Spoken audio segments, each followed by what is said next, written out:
It's a beautiful Wednesday morning and welcome to another episode of the Ledipo Business Hour, Magnegosyo Tayo. This program is being brought to you by the Provincial Government of Albay through the leadership of our beloved Governor, Attorney Edsel Grex Lagman, and with the help and support of the Provincial Information Office headed by Attorney Marilu Duca Castillo.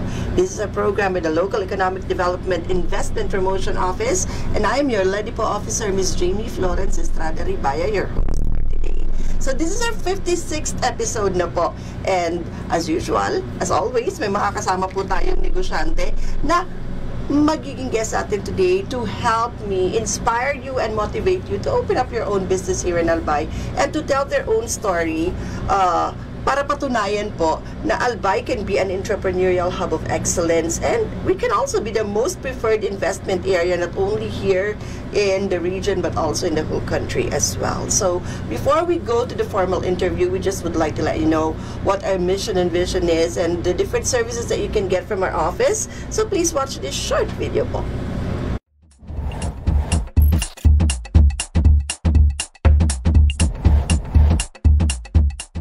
Mandates. The Local Economic Development and Investment Promotion Office is mandated to facilitate, prepare, coordinate, and execute local economic development and investment promotion policies, programs, projects, and activities in compliance with DALG Memo, Circular Number 2010-113. Vision. Ledipo Albay envisions to make the province of Albay the most preferred investment destination by providing a welcoming environment that provides ease in doing business, effective mechanisms, accurate and timely business information, and assistance to potential investors and partners. Mission. Ledipo Albay aims to foster the economic development and investment opportunities in the province of Albay through its various programs, projects, services, and activities. About the services. Local Economic Development and Investment Promotion is an office that is ready to assist potential investors and partners, private, individual or group, both foreign and local, and the general public, in terms of capacity building, advocacy promotion, marketing, and product development assistance for the increased economic development and investment in the province of Albay.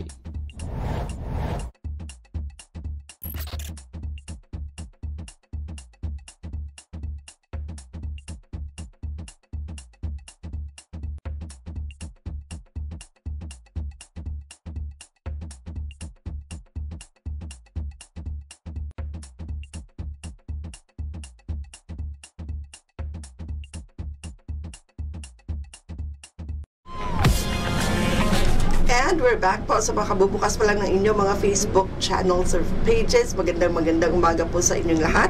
And welcome to the 56th episode of the Ledipo Business Hour, Magnegosyo Tayo.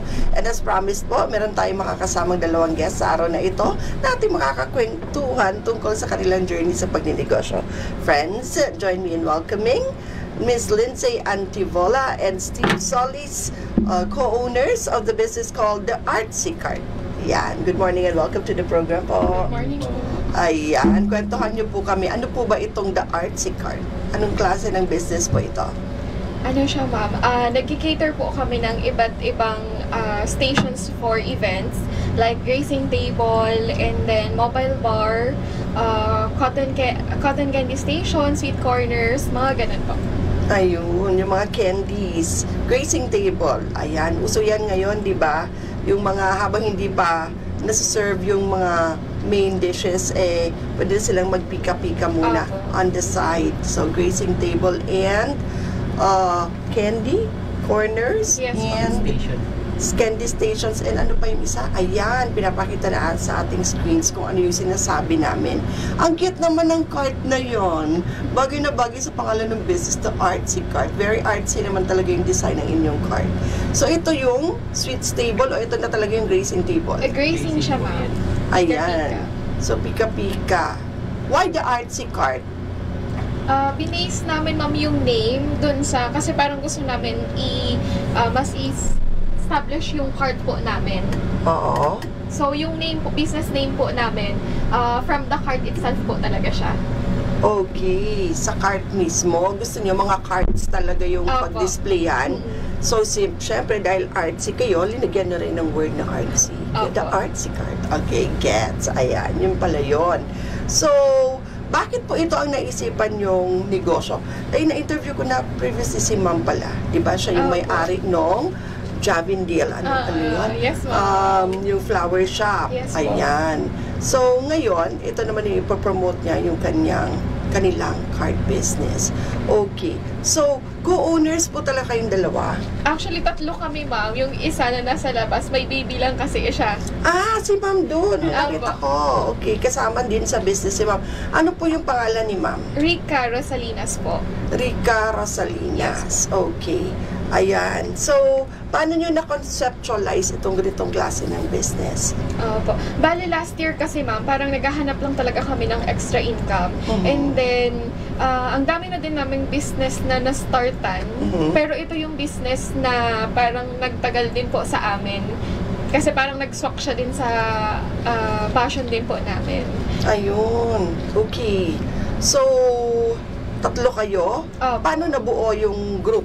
Na, sige, tayong 3 ang mag-partners dito sa business. Paano nangyari yon? Bale, ano kasi ma'am, magkakaibigan kami. And then, lagi lang din naman kaming mga nasa galaan, ganyan. So, yun, napag-usapan namin that time na parang kailangan namin ng extra income. So, yun po, dun na nag-start na put up kami ng business. Ang babata nyo pa, no? Tapos naging mga negosyante kaysa gumagala kayo at gumagastos ng pera, palabas ang pera. So naisip nyo, why not open a business? Opo. So magandang i-emulate ng mga kabataan dyan na kaysa gimmick ng gimmick, labas ang labas, mag-ipon ng pera, yung ilalabas o igigimmick na pera, ipunin, tapos pwede na mag-open ng business, no? So kailan nyo binuksan tong The Artsy Card? Last year, ma'am. Actually, ngayon, same day po. Anniversary namin ngayon. Ay, ma'am. wow! Happy anniversary! So, 1 you. year na pala Opo. ang Artsy Card. So, congratulations! Kumusta naman ang takbo ng business for the first year? Opo. So far, ngayon, ma'am, pagpasok ng 2024, maganda po yung naging takbo ng business namin. Mhm. Especially ngayong May to June. May to June. Ayun. So, maganda ang takbo. Magkano yung panimulang puhunan para dito sa negosyong to? Opo. Tagpa 5,000 kami, ma'am. Huh? Yes po. And then, first event, so happy to say naman po, na nabawi namin agad siya. Grabe! 15,000 may cards na, wala pa. Meron na, ma'am.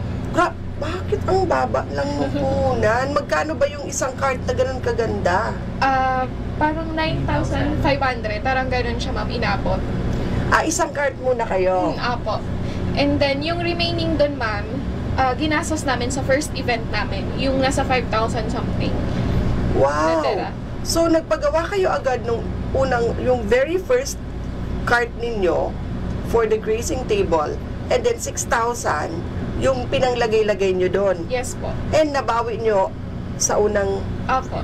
event. Unang event. Oh! Kahit naman siguro ako, no, unang event ko palang bawi na lahat ng puhunan ko, abay tutuloy-tuloy ko na yung negosyo ko, no?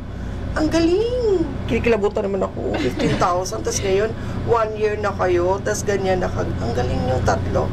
Paano nyo nagawa yon, na-manage yun? Ano, ma'am? Na nabawi nyo agad sa unang event? Apo, bali, yung concept na kasi na yun, ma'am, matagal na naming pinag-iisipan. Tapos, nagkaroon, sa hotel din kasi ako nag-work before, ma'am. So, nagkakaroon ako ng mga prospect client. Oo. So, before namin i-push talaga, ma'am, na magpagawa ng card, nakahanap ako ng client agad. So, yun naman po yung kinaganda. Kaya, unang event pa lang namin, nabawi na siya kasi nagkaroon ako ng medyo mataas na tawag dito, na client po, na package po, na kinuha sa amin. I see. Okay. Hi, Miss Christine. Hi, Roxy, and the others who are watching us today. Good morning. Ayan. So, ayun. Importante na merong connections sa ganitong klase ng business, no? Yung pag-open mo, meron ka na agad prospect clients na, syempre, ano tawag dito? Ano yung tamang term doon? Magiging patrons nyo ng business. Opo. Yung May mga prospect. may mga prospect na kaagad kayo na pag-open nyo, ito yung mga kukunin ko tao. Inaral nyo ba yun, sir? Yung ganon? Inaral nyo po ba na wait lang, kailangan marami akong prospects. Inaral nyo ba yung negosyo bago nyo binuksan? May mga experience na rin po kasi kami before po, sa food po and then sa po. Kung si ma'am sa hotel dati, ikaw saan ka dati nag-work? Negosyo lang din po.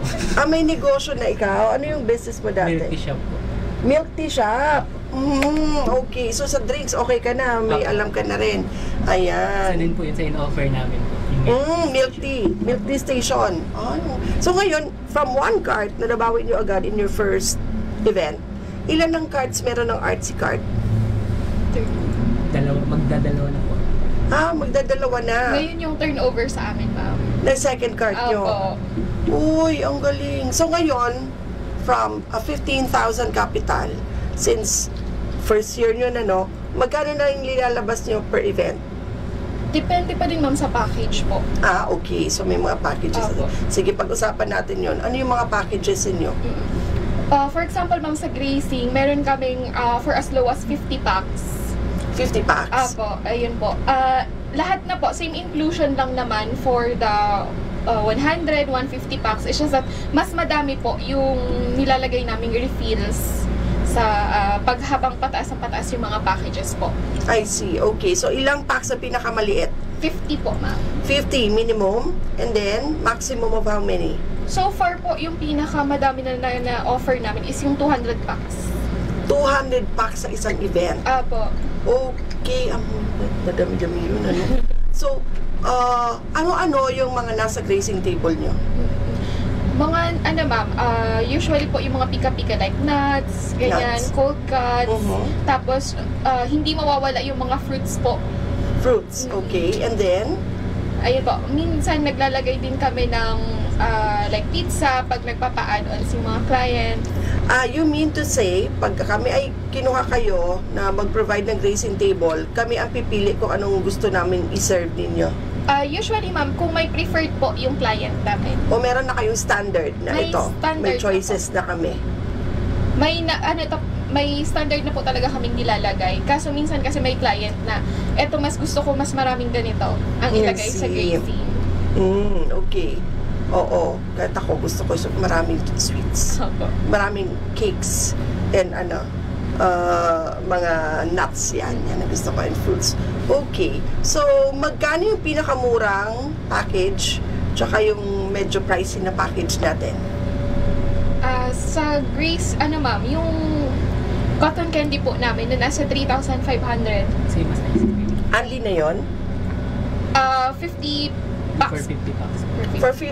Bilang pa din. For 50 packs. Di ba sugar yung cotton candy? Hindi siya yung tipong, okay, ito isang pack na to pag naubos na to. Ganun lang ba yun? Or talagang bilang nung per scoop, ganun? Ano siya, ma'am? 50 caps po.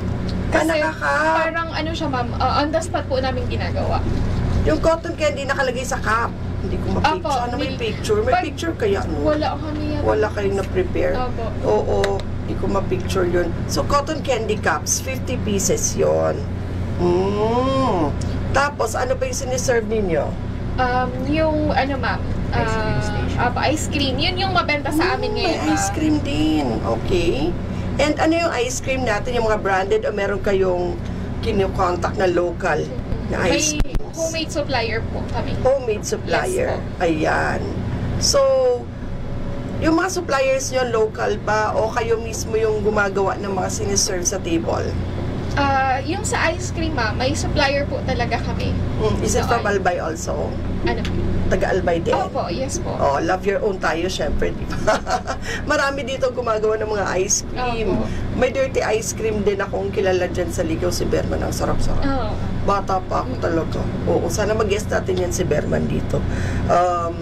So, meron. And then, cotton candy. Magkano din ang machine ng cotton candy? Mahal din Magkano ba bilhin nyo nung machine nyo? Medyo pricey talaga siya, ma'am. Pero second hand kasi namin siyang nakuha. Okay. So, magaling. Diskarte talaga, no? And then, ano pa yung meron? Ice cream station. And then, mobile bar, ma'am. Mobile bar. Okay. Sige, discuss natin kasi medyo short of time na tayo sa time. So, isa-isay natin. Doon muna sa grazing table. Price ranges. For as low as 7,000 ma'am. Okay, for 50, For 50 packs po yun. 7,000. And Opo. then, Yung sa mobile bar naman namin, for as low as 7,500. ilang tao na yon? 50 packs din po. Unlimited na siya ma'am for 3 hours. May oras lang, pero Opo. only. Yes 3 po. hours, Yes 7,000. And then, Yung ice cream cart naman namin ma'am, nasa 5,000. Good for 50 packs. 5,000, good for 50 packs. Opo. Okay. Bali, yung ice cream cart po pala namin, ma'am, kami po yung nagsuscoop per cup or cone. And then, bahala na sila kumuha ng mga toppings na ilalagay sa ice cream nila. Wow, nice. And then, ano pa? Yung... Iced tea? Ay, iced tea. milk tea, Milk ma'am. tea. Apo, and then yung... May only milk tea din kayo? All good for 50 cups lang? Yes po. By cups din po siya. By cups din. Ikaw ba yung namamahala nun sa milk tea? Opo. Siya po. Bali, ano yung role ni Sir sa business? Ano yung role mo sa business? Apo. Si Steve po, siya po talaga yung runner namin. Mhm. And then, siya din yung taga-pack up. Arrange mo na yung mga gamit. Apo. Taga-arrange. Kaya ko po yung mag-ano ng mga gamit. Ikaw yung nag-aayos. Apo. Pampaganda ng lugar, kumbaga. Ay, prepare lang po. Prepare ng mga isa-serve. Okay, ikaw? Ako naman, ma'am, during setup po. Set up. Apo. Si Madam yung nasa labas. Siya po yung sa marketing din namin. Marketing. Siya yung, paano nyo minamarket ito? Itong More inyong on business? posting talaga kami, ma'am, sa Facebook. Posting on Facebook. Opo, social Facebook media. lang ba ang inyong app sa ginagamit? For now, opo, Facebook po. Wala pang Instagram, TikTok, Wala pa, mga ma'am. ganong mga sikat na apps, wala pa. Ayan. So, nakakatulong din kasi yun. Opo. Di ba ngayon, meron na sa Facebook, na pag share mo sa Facebook, automatic na napupunta na rin sa Instagram? Oo, di sayang. Oo, Dapat, opo. di ba, dalawa na yung, nangingialam talaga ako. Di suggestion lang po. Opo. Oo, kasi di ba, ako kasi, may Instagram akong create. So, nagulat ako, akala ko, all along, sa Facebook lang ako nagpo-post. Nung minsan, binisita ko yung Instagram ko, aba, nandun din lahat ng pinopost ko sa Facebook. O di, 2-in-1 na siya, di ba? Kasi yung iba, hindi masyado tumitingin sa Facebook, more on Instagram sila. At least yung market ninyo, mas lalaki siya. Ayan. So, since anniversary nyo ngayon, ano ang inyong pakulo?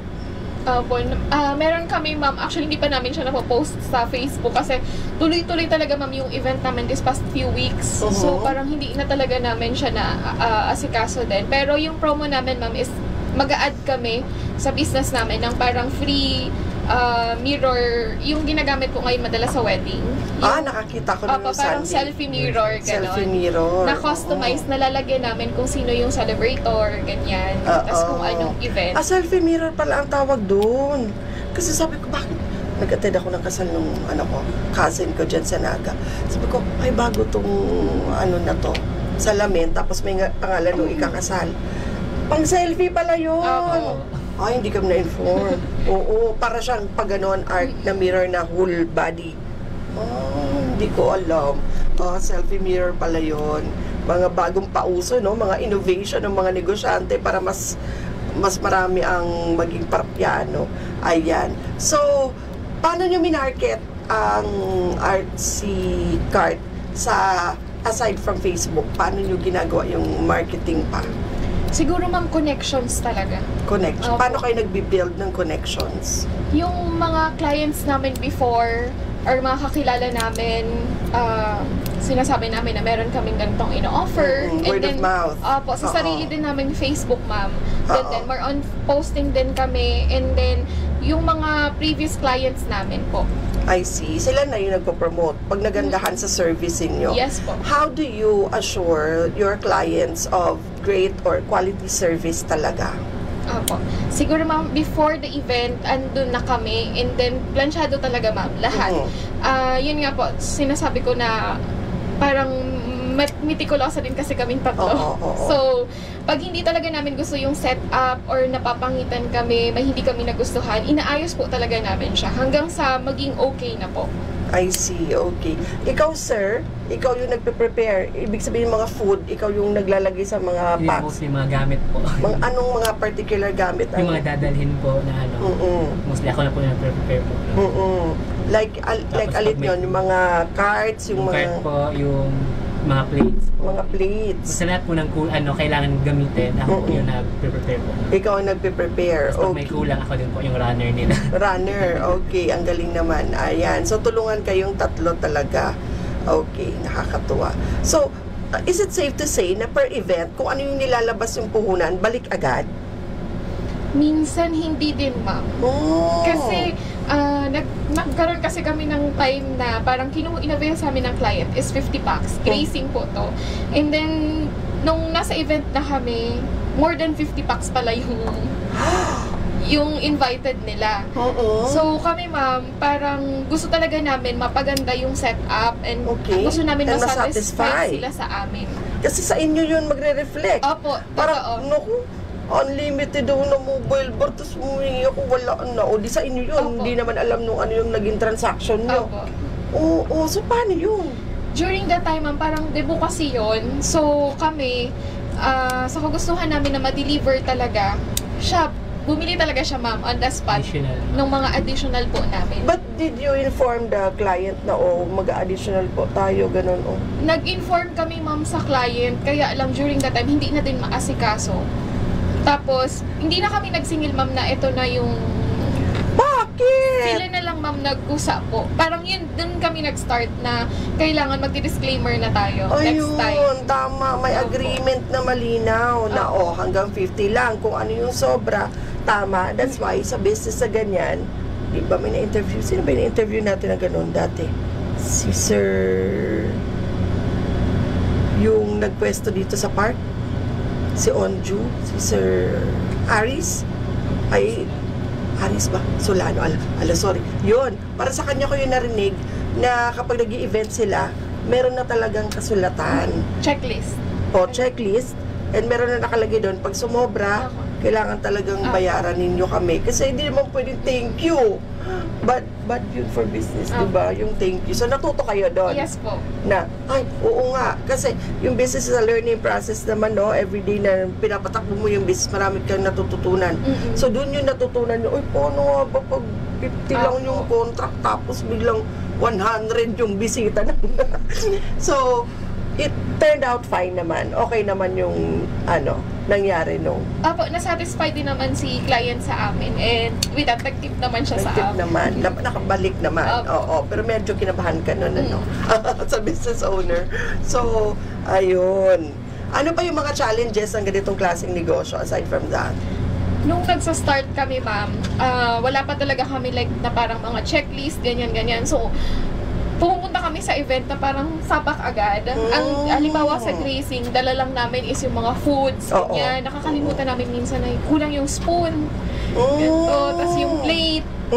Sa dami ba naman ang kailangan yung bitbitin? Opo, tapos may event pa kami, ma'am, na bawal pala yung plastic na lalagyan, like yung Mitikuloso si client. may mga ano po, especially pag school po, yung kinikater namin. Oo, delikado sa bata. Opo.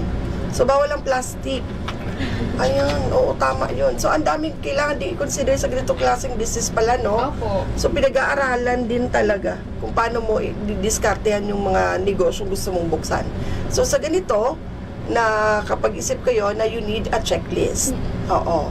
So, checklist, si Sir ba yung taga-check ng checklist? Opo. Oo. Opo. Make sure na ano ba yung mga naging learnings ninyo while you were going along with the business po?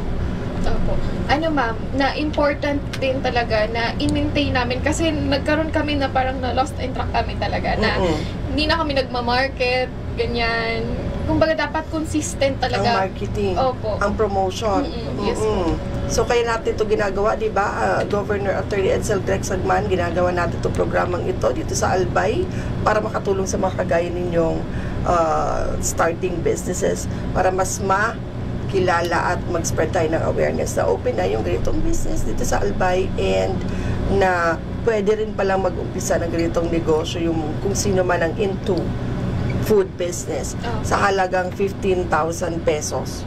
Naku, Jerome, 15,000, magbukas ko na ng negosyo, kayang-kaya pala yun no? So, ano pa yung mga important lessons na natutunan ninyo sa negosyong ito?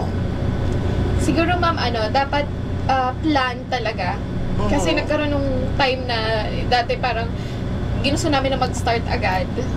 So, hindi ganun ka-okay yung plano namin. So, dapat before sila mag-start, parang meron na silang step by step or meron silang parang plan na nakikita na ito yung gustong ma-achieve nyo para mas madali nyong mapaunlad yung negosyo nyo po. Ikaw, sir, ano yung natutunan mo habang nagninegosyo? Ano yung mga nahirapan ka at yung mga ginawa mong solusyon dun sa inyong na-encounter na medyo difficulty sa business? Wala. Mostly lang po sa pagiging organized lang po. Yun lang po. Naging, sa time din po. Time management. Opo, time management po. Ngayon mas maaga na kami. Oo. Pag po. Saka prepared agad. Pag may nag-book sa amin ng client, nagpa-plan agad po kami kung anong bibilhin, kung anong design ang gagawin namin, ganun. Okay. Okay, very good. So, planning ahead, time management, and sa suppliers, hindi naman kayo nagkakaproblema sa suppliers ninyo? Hindi naman po. Paano nyo mini-make sure na hindi rin sasablay ang mga suppliers? Meron na bang suppliers na sumablay? Like, in-expect na ganito, tapos konti lang dineliver, oras na ng event? May mga ganun ba? So far, wala naman. Wala pa. Maayos kausap ang mga suppliers. Opo. Wala pa kayo na-encounter na ganon. Wala naman. Parang wala. Okay, very good. Ang galing nyo pumili ng supplier pag ganon. Or professional din yung mga nakuha nyo suppliers. So, ano pa ba ang mga challenges sa ganitong business? Aside dun sa sumusobra, tapos time management, marketing, ano pa? Yung disorganized minsan, ano pa yung mga challenges natin? Pag hindi siguro ma'am peak season talaga. Ayun. Kasi may month din na hindi okay or hindi din ganun kalakas yung mga events. Pero ang maganda rin sa ganitong business is walang nabubulok everyday, Yes, di ba? Kasi kung ilan lang yung orderin, saka lang kayo bibili ng mga no? Tama Hindi yung tipong pag nag-display ka ng mga perishable items, merong stress na maubos agad kasi mabubulok. At least ito, andyan yung cart. Kung wala man umorder, okay lang, di ba? Kasi andyan lang naman yung cart, di naman yung masisira. Tapos saka lang kayo bibili ng mga Pero hindi siya pwedeng, yun lang ang asahan mo na business kung kailangan mo ng kita everyday. Opo. Tama. Unless magtrabaho ka ng talagang matindi sa marketing. Di ba? Yes po. So, doon nagkakatalo sa marketing. So, kumusta naman ang feeling ninyo na may mga ganito na rin umuusbong na business sa paligid-ligid? May mga ganitong negosyo na din eh. Yes po. So, how do you feel about it? Masaya kami ma'am kasi before talaga kami nag-start, ang dami ng grazing tables na nag-offer dito sa Albay. Tapos, doon na nag-come up din yung idea namin na why not gawin namin cart. Kasi since ang dami ng nag-o-offer ng grazing table, parang paano pa kami makikipagsabayan. Okay. So, doon na mas okay na naging decision namin na cart na lang yung i-offer. So, with that, masaya naman kami kasi nakikipagsabayan naman din na kami ngayon. Okay. So, ang galing. Ilang varieties ba ng food ang ino-offer ninyo dito sa inyong cart? Madami, ma'am. Actually, pa-iba-iba po talaga yung ino-offer namin. Na hindi kami yung same sa iba kasi parang halos pag nag-offer sila ng grazing, yun at yun yung pagkain na i-offer nila. So, sa amin, ma'am, halos kada event naglalagay talaga kami ng iba-iba. And then, dinadepende namin, ma'am, kung ano talaga yung event. Like, for example, yan po, na fina-flash, Halloween yan. So, naglagay kami na dyan ng iba't ibang foods or May design pang Halloween. Opo, yes po. Tama. So, yan mga tinatawag na innovation sa business, So, sa mga may comments, may questions and suggestions po para sa ating guest, mag-comment lamang po kayo down below, dyan, sa comment section. Kung kayo ay naka-experience na din ng magandang service ng ating guest for today, comment para mas ma-inspire silang pag-igihin ng kanilang ginagawa. Okay. So, yan. Mga in 1 year, nakailang big events na ba kayo? Hindi na namin mabig. Siguro mga more than 10 na din po. More than 10. Okay. Na mga malalaki. Opo. Aside pa to dun sa mga small gatherings. Ayan. Meron ba tayo mababanggit, pwede ibanggit na na-cater ninyo na big events? Yung recently lang, Sabi niyo 200 guests? Opo. Recently lang, ma'am, nakapag-cater kami national event ng DOH. So, ang kinuha nila sa amin is mobile bar po. Mobile bar. Kasi as low as 7,000. Pero pag malakihan ganon, magkano ang charge nyo? Yung kinuha nila sa amin parang nasa 18,000 po. 18,000 for Apo. 3 hours. For 3 hours Unlimited na yon. Ang galing naman. Yes po. Okay, so mobile bar. 7,000. Tapos, ay, ang husay. So, ang galing, no? And, ano pa yung mga plans nyo for the future? Ang goal talaga namin dito, ma'am, is mapadami talaga namin yung cart namin. Kasi minsan nagkakasabay-sabay na, like sa isang event, kinukuha kami na may mobile bar and then may grazing, ganon. So, for now, isa lang yung cart namin. So, yun po. Ngayon, nagpa-additional kami ng cart para in case man na may magkasabay-sabay, may mailalagay kami. Kasi minsan may client kami, ma'am, na may nakabook kami this day, tapos may magpapabook pa. Pag sinabi namin na hindi na available yung cart or magti-table na lang kami, ayaw nila na encounter na gusto namin. talaga nila nandun yung cart. Yes, kasi po. nga, yun yung trademark nyo, yung cute sa inyo, yung Yes, cart. So, pag walang cart, ayaw. Iba na lang.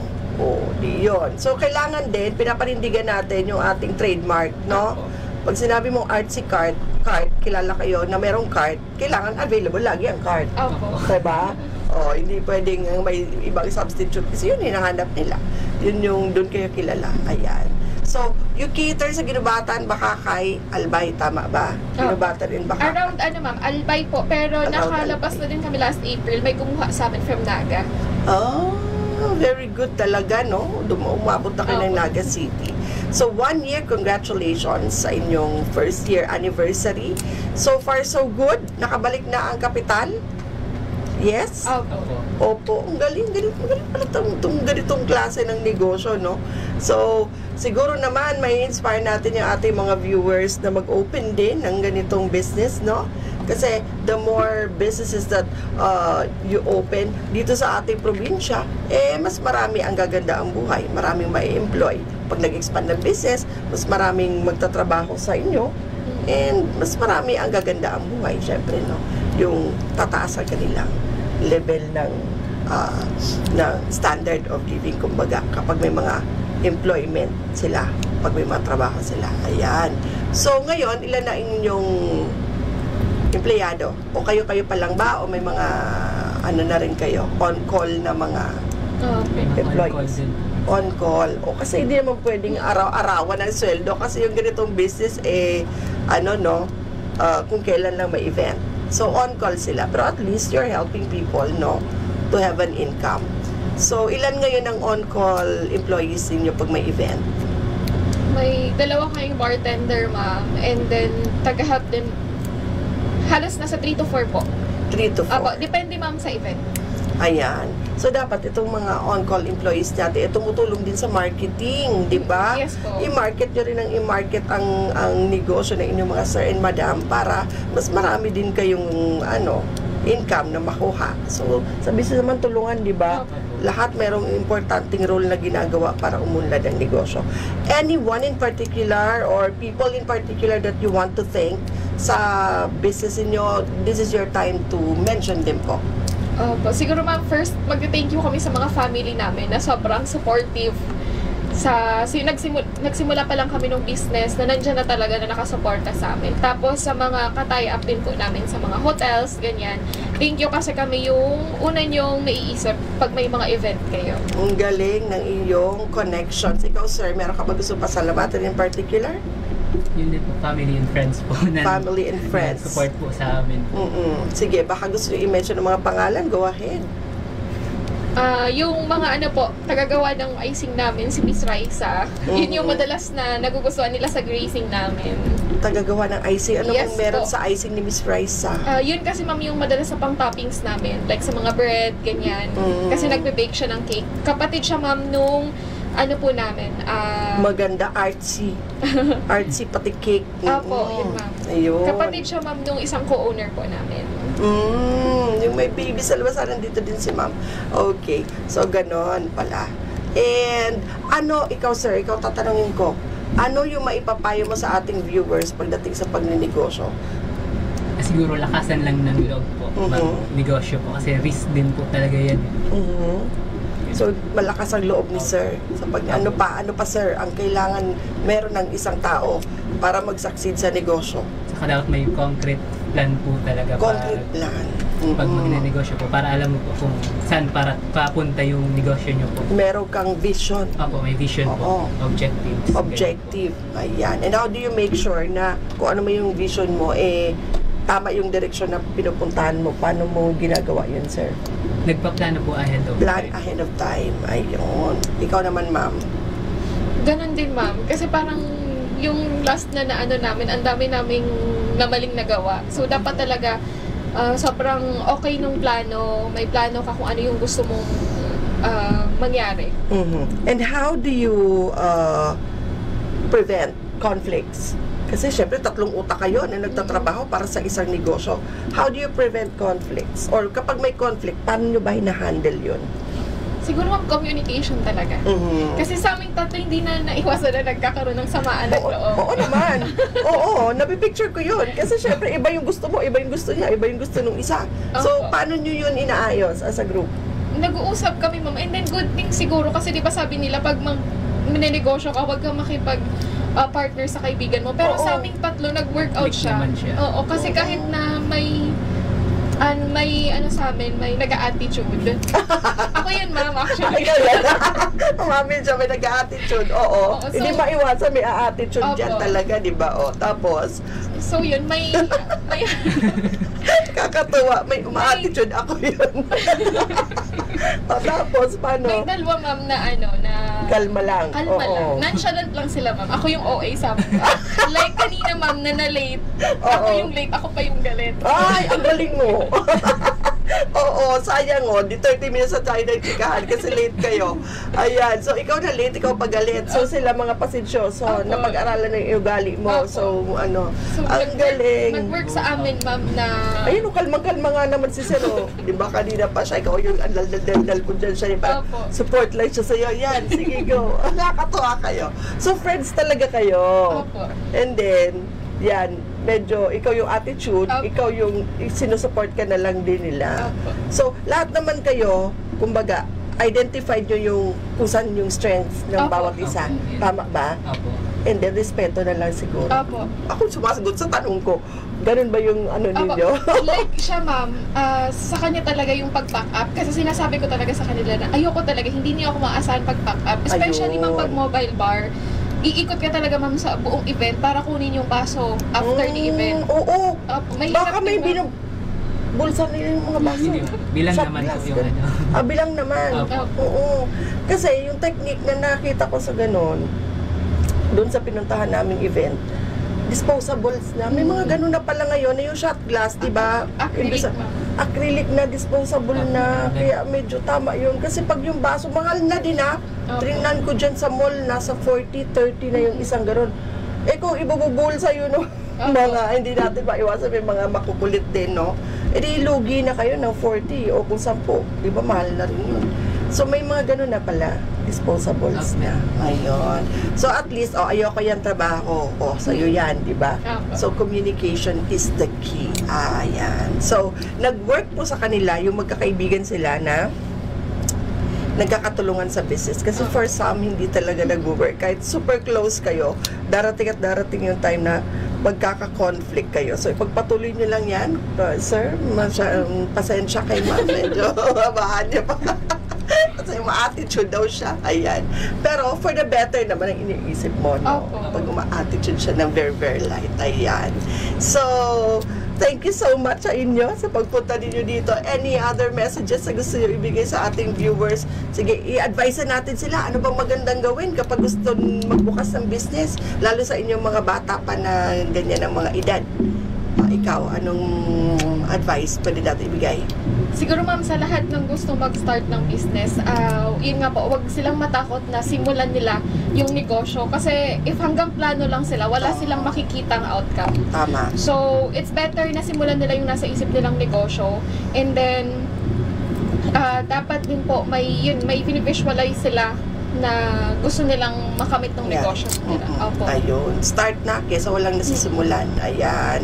Tapos sa process, pag naumpisahan mo na, doon ka matututo, tuloy-tuloy. Ayan. What keeps you going sa mga time na medyo hirap makakuha ng client? Siguro ma'am, kasi parang sayang naman yung sinimula namin if i-give up namin. Tapos, ang dami din naman na client na nagre-repeat sa amin o nire-refer kami sa iba. Very good. Ayun. So, talagang important ba sa inyo customer service, customer satisfaction? Okay. Yes. Okay. So, ayun. Isa namang magandang kwentuhan sa pagdinegosyo ang inyong napakinggan sa araw na ito dito sa 56th episode of the Ledipo Business Hour. Magnegosyo tayo. Thank you so much sa inyong dalawa. Ako'y natuwa sa ating kwentuhan. The Artsy Card. Thank you, Ma'am Lindsay Antibola and Steve. Antibola ba? Antibola? Antibola. And Sir Steve Solis. And yung kasama niyo sa labas, si Ma'am? Rica Rosalinas. Thank you so much for being our guest for today. Dito sa Ledipo Business Hour. Maraming salamat sa inyong shinare sa amin na kwento sa pagdinegosyo. And of course, I'm sure na natutunan ng mga audience natin yung mga techniques ninyo and yung mga learnings ninyo sa business. And sana na-inspire namin and na-motivate namin kayong lahat sa araw na ito. Thank you for watching. See you again on Monday. Of course, this program is being brought to you by the Ledipo Office, and I'm your Ledipo Officer, Ms. Jamie Florence Estrada Riba, inviting you all again on Monday, 10 a.m. to 11 for another business talk dito sa Ledipo Business Hour. Thank you so much, Attorney Mary Luduca Castillo, and to Sir Richard Bobis and all the PIO staff for allowing us to use this beautiful studio, and to Attorney Edsel, Governor Attorney Edsel Glexagman, for always being supportive of the projects and programs of the Ledipo Office. So thank you so much. See you all again on Monday. Enjoy the rest of the week. God bless you all. Bye-bye po.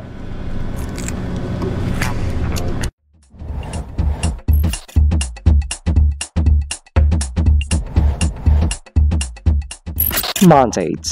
The Local Economic Development and Investment Promotion Office is mandated to facilitate, prepare, coordinate, and execute local economic development and investment promotion policies, programs, projects, and activities in compliance with DALJ Memo, Circular Number 2010-113. Vision. Ledipo Albay envisions to make the province of Albay the most preferred investment destination by providing a welcoming environment that provides ease in doing business, effective mechanisms, accurate and timely business information, and assistance to potential investors and partners. Mission. Ledipo Albay aims to foster the economic development and investment opportunities in the province of Albay through its various programs, projects, services, and activities. About the services. Local Economic Development and Investment Promotion is an office that is ready to assist potential investors and partners, private, individual or group, both foreign and local, and the general public, in terms of capacity building, advocacy promotion, marketing and product development assistance for the increased economic development and investment in the province of Albay.